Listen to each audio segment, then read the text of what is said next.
spent the majority of my life working in the outdoors as a soldier, outdoorsman, and guide. Many years ago, I came to a crossroad in my military career. I felt like I was at the point where I was no longer able to learn about survival from the military. So I searched and I watched as many new shows popped up like Dual Survival, Survivor Man, and others. Shows that partnered seasoned soldiers with primitive living instructors. I watched experienced soldiers who had amazing skills with tools fall short without them, and I had to look deep within myself and ask why. So, realizing that something was missing in my training, I then formulated a plan. I set out to find people with these skills in my area, to find out who they were, where they come from, who taught them, and more importantly, how could I learn and master these skills for myself. This journey has led me to a place where I have had the privilege of teaching these things that I love to others. Skills that now range from advanced navigation to primitive fire. This is my journey to primitive. This is my story, yet it is a story that has never really been about me. Another friend that I've developed along my journey to primitive is Dave Wescott. This is Dave Wescott's story.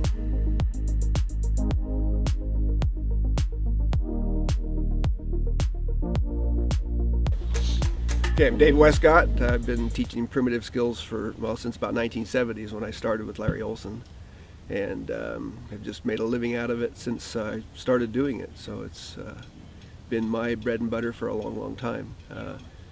Taught for a number of different universities and taught skills there that range from primitive skills to the most modern skills, but the primitive skills have always been my fallback area of expertise. And then right now, of course, my passion is classic camping, so I've moved up a little bit in the evolutionary ladder just because I'm getting older and I like it nice and soft and comfortable now. But the primitive skills have always been my first love. What is classic camping? Classic camping are the skills that we would have done around the turn of the century when people were, well, they said in the period from about 1890 to 1930, there was more people camping per capita than any other time before or since. Everybody was camping. It was the thing to do. And so there was a huge amount of equipment, of skills, of writing being done, of people being out on the land during that period of time. And it was popular up until about the 1950s, and then in the 1950s and 60s, because so many people were still camping, that were creating impacts, and that's when we came up with this idea of minimum impact and lightweight gear and backpacking. And so backpacking essentially knocked camping off of the top spot. And so people started doing backpacking instead of camping, and so we've lost a lot of those skills that were part of camping, and some of them needed to be because of the impacts they created. But for the most part, those skills are still viable alternative to modern camping, and the comfort that you can have in a classic style is much. I mean, you can take anybody who's a modern backpacker and put them in touch with what we're doing here, and they just go, "How come we don't camp this way?" So, well, primitive skills are. There's an argument amongst the academics as to whether the word primitive is appropriate or not. For a long time in their literature, primitive meant something that was crude and it was a pejorative. It was something that wasn't a compliment to somebody to say they were primitive, and so they'll put it down and say that we shouldn't use it. Our take on the subject is the fact that has nothing to do with crudeness, has nothing to do with marginalizing people. It has to do with the idea that primitive skills are first skills, and these first skills are the ones that are the thing that are common to all human beings, regardless of their ethnic backgrounds or cultures. Everybody had a relative at some point in time that came out of the Stone Age, and so these first skills, I think, are the thing that bring us together as opposed to the things that divide us up. Right now we have this whole push on diversity, and yes, diversity is important for evolution, but when it starts to divide our society, then I think it's gone a little bit too far. So we need to look at things that bring us together and create this commonality between us, and that is Stone Age culture. It's really interesting to watch how people come into the field of primitive skills, because people will discover what we're doing at Rabbit Stick and feel like they're the only ones that have been doing it. It's just like, I've been doing this in my backyard, and my relatives all think that I'm crazy. I've got stinky hides and sticks all over my backyard, and everybody thinks I'm nuts. And when I discovered you guys, it was like I found a family. I thought I was the only weirdo out there, and all of a sudden they find that there's a whole lot of weirdos out there. And so the topic and the ability to access the information is becoming more broad-based than it ever has. A lot of it because of TV right now. But survival, to me, has been co-opted. Survival and primitive skills to me used to be synonymous. That's how I came into the field. Was the survival skills I learned were primitive outdoor living skills that came from Larry Olsen's outdoor survival book. And so I've always connected in that way. Now survival is so heavily gear-oriented and stuff-oriented and gadget-oriented that it's kind of gone in a different direction. And so you see all these survival experts on TV right now, who once they lose their ferro rod, their basket case, they have no backups at all because they have no gear anymore. And so people, I think, are realizing that these basic skills are more important than the stuff. And so I think we're seeing this resurgence of interest in people coming back and saying, I want to learn those things. Yeah, the stuff is nice and it's a luxury and it makes me that much more comfortable. But if I know the other stuff, then mentally I can be a lot more comfortable because I can relax. And I can always know I can solve my problems by being able to improvise the stuff I need from the resources that are around me. So for people to find and access this information, it's probably more available than it's ever been. I mean, when I started in the 70s, it was very limited. And then when we started Rabbit Stick in 1988, our goal was to bring together those instructors that were teaching across the country to share information and talk with one another. And that was the first effort that was ever done that, because up until then it was kind of like everybody was very protective of their own their niche, and they didn't want anybody else to steal their stuff. And we kind of changed that tide to where now stuff is widely shared. The only thing I don't like about that is that the sharing has gotten to the point now to where people are sharing, but they're thinking they're kind of claiming that it's their original idea, and all of a sudden we have instant experts online that aren't citing their sources, and I balk at that. I think that if you get information that comes from someplace, every technology has an evolution, has a genealogy, and you need to cite where you get that information from, as opposed to just all of a sudden, I just got this out of the air type of stuff. I taught myself. I hear that all the time. So, there's access to it. It's available everywhere. There's over 30 of these primitive skills gatherings now that have adapted what we've started here, and they're available all over the country at all different times of year. So you can pretty much go on a circuit of following the primitive skills trail and just go from gathering to gathering if you wanted to. Larry Olsen, to me, is the nexus of where a lot of this interest in primitive skills came from. He's the guy that made it accessible. In other words, the information was there, but it was there in ethnographic reports and those sorts of things, and so it was very, very tough for the average person to access the information that was needed in order to say, okay, I want to learn how to do stoneworking, I want to learn how to build fires from scratch, I want to learn how to make traps and snares, I want to learn all these skills that have an application to where I live. And Larry was the one that took him out of the ethnographic record and said, here is how you do these skills, and made it accessible to people. So when outdoor survival skills came out in the late 1960s, it became an instant hit because, well, the timing was really good too, because you had a huge movement in the counterculture. Holder's catalog was out, and so his books spread rapidly amongst people who were looking for alternative lifestyles at the same time as people who were looking for different kinds. Well, it became an avocational pursuit for a lot of people, and a lifestyle for some people. And so, to me, that started it all. And if you go back and you look at the histories of who's adopted these kinds of technologies as a teaching paradigm, Larry is connected to pretty much everybody. You can't deny that. There are pockets that have evolved on their own and come in touch with Larry and then gone off on their own again, and don't necessarily recognize him as a source. But to me, without him having done what he did, those who have developed their own programs independently, I don't think the momentum would have been there for the people to be attracted to them. If that makes sense.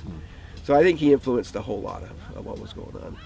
And then if you look at the early rabbit sticks back in the 70s, there was people, our history of what's going on here gets skewed because of the fact that most interviewing that's going on right now is going on in the West. And so there's a Western connection, there's a hub out here of people who have worked together for a long time. Whereas if you look to the East, there's a whole Tom Brown thing out there that with thousands of people coming through that school and hundreds of schools popping up from that school, that a lot of times don't get recognized in the history, and I think they should. But they don't get recognized as much, I think, because of the fact that a lot of the action that's going on right now is going on in the West. And so, but if you look in the East, what's going on, there's a huge impetus of information that's out there too. So, I met Larry Olsen. I was way into Native American traditions in my teens and all the way up into college. And I mean, I was 35 years old before I finally figured out I was never going to be an Indian. And so I was in college, and I had seen his book. Well, I had two things came about. I'd seen his book, and my friend of my parents gave me a copy of Ishi, which hit me about the same time. And if you look at the two books, Larry's photos are almost a white man reproduction of Ishi photos a lot of the times. And so, once again, he made it accessible for white people to connect to that idea. And so I had those two books and was going to college and realized that I was at the same school that Larry Olsen was teaching at. And we ran into each other just by happenstance in a hallway one day and got to talking, and he sent me down to his office, and I spent 3 hours in his office and convinced me that that's what I was going to do for the rest of my life, and that's what I've been doing for the rest of my life, much to the chagrin of my wife. You know, we'd been married 2 months, I think, when I met Larry. Then I was out on a 30-day course after we'd been married for 2 months. So, and it hasn't stopped. So, fortunately, she's a very patient woman, and she's gotten used to it. So, Yeah. so that's. It took a lot more people than myself to make this all happen. I didn't invent all the skills. I didn't master all the skills. Dave Holliday could walk circles around me with respect to the skills. But they took their cue from me in the beginning. And I don't know how they would have done that, or it probably would have come along some way, but somehow everybody glommed onto me and I become the world expert on it. That's the way the TV looked at it anyway. But I never felt that way. I knew that there were people that were just as good or better, and I gathered them about me as best I could, and they helped me through a lot of things, and they counseled me in many ways in working with youth, and they taught me the skills that they were learning over and above what I could do. And it was just a wonderful existence. I had some of the greatest friends in the world. Zeke Sanchez came in early. We had a program called Youth Leadership 480, which was helping troubled youth to get back into school at BYU. They had a policy that if you flunked out, you had to wait 2 years before you could reapply, or you need to go on a mission and come back and apply, or go in the military for 2 years and then come back and apply. They wanted to shorten that 2-year time period, so they asked me to take them out for half a semester and put them through this experience that I'd been working with. And if that got them back in, and then they would re-enroll them into BYU immediately the next semester, see how they did.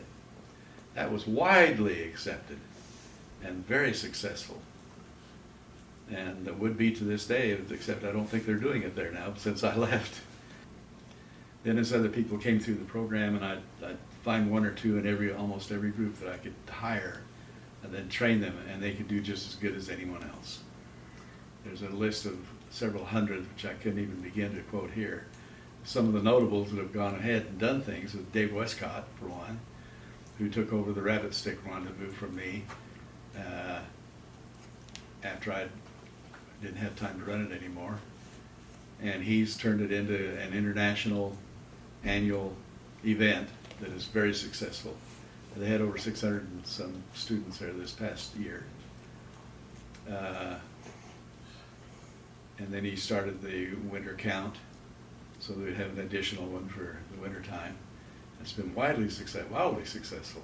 So that's how I met him, and then I was like a sponge. I mean, I was probably obnoxious to the point to where I just sucked everything I could get out of him and everybody else that was affiliated with the programs, to where I advanced pretty rapidly in the skill set. And so I started being his TA and teaching his classes. And then when he was injured in a car wreck, it was probably about 73, I think. he was out of commission and his classes were still going on. And so I stepped in, and so I was the teacher for the courses that he had been teaching. So I learned a lot really, really fast. And then he was phasing out of the field programs, and so I was working with Doug Nelson, running the 30-day survival programs. Well, I was running the youth programs. Doug was running the university programs, and then I phased out of the youth programs and then went to work with Doug in the longer programs. And so for 4 years, I was pretty much in the field nonstop. I mean, constantly using these skills and living these skills. So it became part of me. And Larry was the guy that got me started. Yeah, BOSS, better known as Boulder Outdoor Survival School, came out of the idea that the programs that we ran were at BYU. That's where Larry was teaching. And BYU decided they didn't want to run those programs anymore. And so Doug Nelson, who was running them at the time, he and I were students together. Matter of fact, we did our first student course together in 1971. I did my first course. And we did that together. And so he was teaching on campus when they decided not to run those programs. And so he asked them if he could start doing them commercially. Well, that's what he did. He incorporated it and started, I think it was 1977. Was when he incorporated the company, and ran it as a commercial venture. And then in probably about 84, I came in and started working with him in the summers and helping him out with the programs. And then in probably 83, I started working. In 84, 85, I bought him out. He'd been doing it long enough to where he was ready to move on, and I wanted to do something. I'd left my college position, and so I was looking for something to do as a venture, a personal venture, and so I took it over and ran it from 85 to 97, and so it developed that way. And it was a tough transition because it came out of a university setting, and even though Doug was running it commercially, the majority of his students were still coming from the university. That was his feeder source. But when I came on, all of a sudden that was gone, and so we basically had a name and an old Chevy truck and had to start from scratch. I mean, we rebuilt it from the ground up. And one of the reasons that I think we had a lot of notoriety then, and I think our credibility was built because of the fact that we were able to attract very, very good people to make the program run. I mean, we had a dozen or so very dedicated staff that were highly talented that made our programs really, really work. And without them, we never would have succeeded. And one of the things that I valued was this idea that it would be very easy for a company as small as ours and as tight-knit as ours to become very inbred. And so I required the staff to actually go out and take courses from other people and learn new skills and bring those back. And if they wanted to advance in the company, that's how they could do it, was to advance their own expertise. And so that's one reason we started Rapid Stick, was rather than sending my staff out all over the country, we would bring the instructors together, which would benefit them and would benefit my staff having access to them at the same time. Matt Graham, same thing. I think just showed up in Boulder, and I'm not sure if he was scheduled to take a course or if he just showed up in Boulder, and I think he just showed up in Boulder. When I was in my early 20s, I'd been doing the primitive skills for about 5-6 years, and I saw in the back of this magazine there was an ad for, it said Boulder Outdoor Survival School, had this arrow going through it. And I was like, wow, there's actually people doing this stuff. It said primitive Stone Age technologies. So I was like, I called up the number, and this gentleman, Dave Wescott, answers the phone. And right off the bat, I'm just like, I didn't even introduce myself. I was just like, can I work for you? Like just a total stalker dweeb, And he's like, tell me a little bit about yourself. So we started chatting for a while, and he's like, you gotta take a course first. And at the time, I was literally just a wandering hunter-gatherer. I had no money. And I told him that. I was like, I really just don't have the funds to afford a course right now. And this was quite some time ago, and he's like, come on over, let's see what we can do. So I got this bike from a thrift store, loaded up, tied up the blanket to the front, bivy sack to the back, and pedaled over from California. And when I got to the Utah lands, I fell in love with the landscape. And then I met Dave Wescott. Just we had a great connection right away, and I ended up working there that summer. I was involved with 8 courses, and it's pretty much been teaching in this landscape ever since. And hung around long enough to where finally kind of got absorbed into the program. I think we required him, if I'm not mistaken, we require all of our staff to take a course first, and that's not to make money off them as much as it is that you can't teach those courses unless you've been through those experiences yourself. So to give him field experience to know what the courses are all about, he ended up taking a course with us, and then worked a few courses. I remember he was on one of our tougher courses. It was a 14-day course that we ran that was really, really, they used to call it the rock biter. What was it? It was a hunter-gatherer courses, I think. And so he and Brett Crystal and my son Braun, would run those courses. They were tough courses, and so we had some very healthy people running those things, and Matt was one of them. So.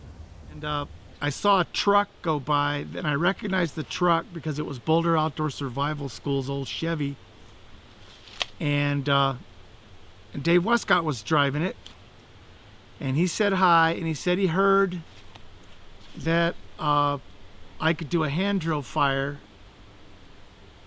and nobody was doing them in those days, and I guess he got a call from Larry Dean Olsen that there was a kid someplace on, in southern Utah that could do a hand drill fire, and I was him, and Wescott and I saw each other, and we'd heard each other's names a lot because he was in the BYU programs and had been running them for a while with Doug Nelson and running courses.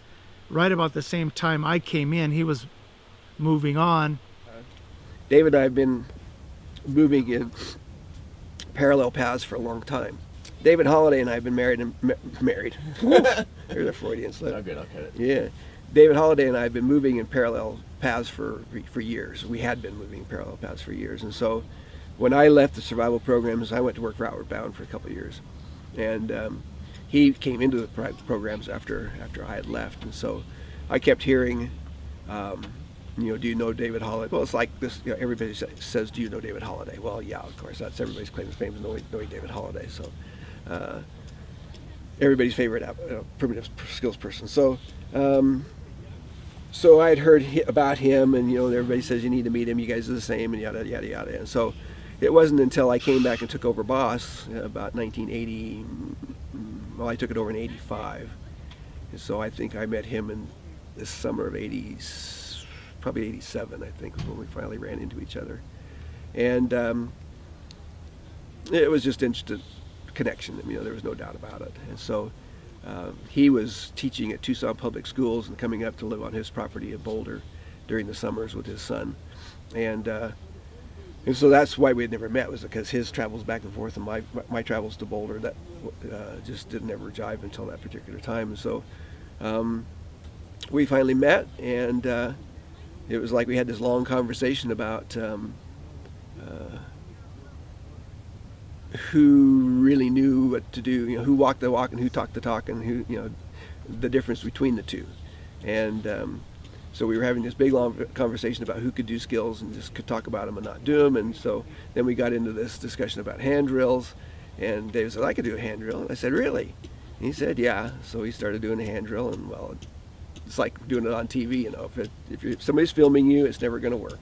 You're always going to run out of breath, or things aren't going to work quite right. And so you're always fumbling around whenever you do. You can do it 100 times by yourself, and then when you have to really put on a show, that's when it doesn't work. And so it wasn't working. And I didn't know as much about David at the time, but he's probably the most bullheaded, stubborn person I've ever known in my entire life. If he says he's going to do it, he'll do it, which makes him very dependable that way. So anyway, so he was doing a hand drill. My wife was there, and he finally had done it long enough to where he developed blisters on the palms of his hands about the size of silver dollars. And we've been talking a lot about ingenuous people who talk a lot about what they know, but they really can't do anything. And I didn't know who he was referring to, but I said, yeah, me too, I hate hypocrisy also. And so then after a long, introduction to his wife and me, and him, and we talk about how we've never met each other much, but we've heard each other a lot. I was living with hardly any clothes on. I had a son who was 4. I'd been making hand drill fires all summer long. My fireboard was nothing but holes, and my muscles were strong, and I was ready to show off. And so I proceeded to fail at making a hand drill fire on a clear day for about 20 or 30 tries. And I don't know how much time it took because I was so focused, but it began to look different. It looked like it was getting darker. And finally, Paula, Dave's wife, Paula Wescott, says, you know, we believe you can do a fire. We can tell by looking at your hand drill set that you've made a lot of fires, but we've got to go. And they both kind of looked at me with pity and took off. And I think one of them popped in the process and got on my wife, and we finally just said, that's nice, David. I believe you, you know, you can stop now. And no, I can do it. And so we finally gave up and went back to town, which was probably about 7 miles from his house. And my son and I were so, you know, used to going to bed when the sun goes down. This was probably 9 o'clock at night in the summertime, right? So it's still light a little bit. But I was so exhausted, and I had such huge blisters on both hands, that I looked at that hand drill, and I looked at that hearth, that fireboard, and I said, I wonder why this didn't work. And I was so discouraged that I threw it about 15 feet, and I remember it landing and hitting in the middle of a sumac bush and then dropping into the sand. And I remember laying down and sleeping next to the fire. We already had a fire going because I think Juan was already cooking himself some food, my 4-year-old. Well, I fall asleep, and unlike my normal night, I do not wake up again. And when I wake up in the morning, my face is in the sand. I'm breathing in sand, and I'm right where I laid down. And the first thing I see 15 feet away is that hand drill set and that hearth, and I'm thinking to myself, I wonder why that didn't work. So I just walked over there and grabbed it, and I had great big blisters, but I powered down on that thing, popped my blisters as I was going, and I made a spark on the first time down. And I thought, I wonder why that didn't happen while they were watching. So then I wake my son up, make an Apache match or a fire match, a fire bundle, fire carrying match, about this long, put my son on my shoulders, and I walk up over that mesa right there.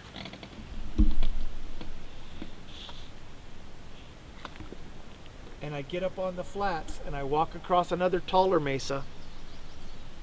So I get up on the flats and go up on the higher mesa, drop in, and I save about 3 miles to get to Boulder. It's 7 miles on the road, or 7.5 from here, but it's about 3 miles and something through there. And I walk to Dave Wescott's trailer, and by then it's 7 in the morning. So I must have got up pretty early. And I knock on his door, and then I blow on my Apache match. I called him Apache match. I'm the one that started that. I don't know if that's accurate to anybody else's history, but I just like the way that sounds, and I like the way the Apaches make them, or made them.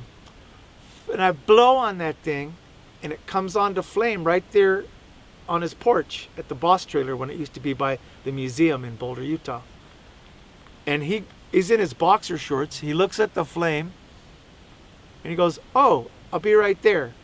And he goes and gets his clothes on, comes back out, and he says, show us how you do the fire. Next morning, I got a knock on the door. Here's David Holliday standing on my doorstep with a tinder bundle going, see, I can do it.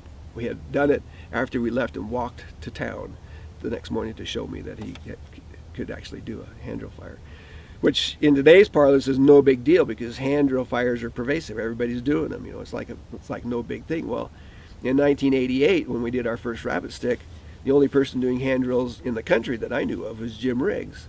And so when we did the first rabbit stick, there was 48 instructors and 2 students. While we sat around, all we did was we would focus on a topic, then when we get tired of that, we could move to the next one. Well, Jim Riggs was the man on hand drill fires. So we go over to the museum, to the replica of some rooms that they'd made back in the 70s, and we sit down in front of there, and my blisters are healed again, or at least sealed to the full of water, And I go down that spindle first try, and it pops that blister and squirts that white blood cell liquid all over the place. I think it even squirts a couple people around me. They claim they don't remember that. I remember it being very uncomfortable. And I go down the spindle just a few times and I got a spark. And I said, that's how you do it. And so years later, I was working for Boss, and he was introducing me to a class, and he said, Dave Holliday, you're going to be your instructor. You're going to like him. It's your 28-day trip, and you're going to like this guy. And it's the first time I actually heard him say something positive about me, because he didn't say negative or positive. He just didn't talk much. So I was like, wow, he likes me. And then he said, and what impresses me most isn't that he can do hand drill fires. It's the fact that he'd walk a long ways to keep his word. And that was the first big compliment he ever made to me, and that was the beginning of a great working relationship. And unfortunately, Jim passed away just a couple weeks ago, but he was the one that kind of got everybody started on that thing. Well, then it just spread like wildfire to where now it's just a common thing. And that has to do with a lot of these skills. I mean, a lot of these skills, we struggled with them for years, trying to figure out how to do them. But now there are people who are learning them in a matter of weeks, who are heads and shoulders above what my skill level is, just because there are people who have developed those skills to the point to where they're standing on their shoulders now and saying, okay, the level of skill that they have now, they can access much faster than we ever could, just because, not because necessarily the information, but because of the level of instruction that's available now. So David was one of those guys, and so he was doing stuff that I had never seen before, and so we brought him in to be one of our lead instructors at Boss when I owned Boss, and it's just been kind of one of those things ever since. We've traveled all over together, we've done programs together, we've worked on different projects together, and we've just been very good friends ever since. And I became senior skills instructor and senior instructor for Outdoor Survival Skill School, Boulder Outdoor Survival Skill School, for about the next 18 years. So that was the beginning of a really good working relationship with, I think, one of the best men I've ever met. Regardless of what anybody else in the whole wide world might know about him or think about him, my relationship with him is wonderful. And I think most people that know him agree that he's a man of integrity and that he's a really good craftsman, really good at anything he decides to do, and very honest. And that's what I like about him.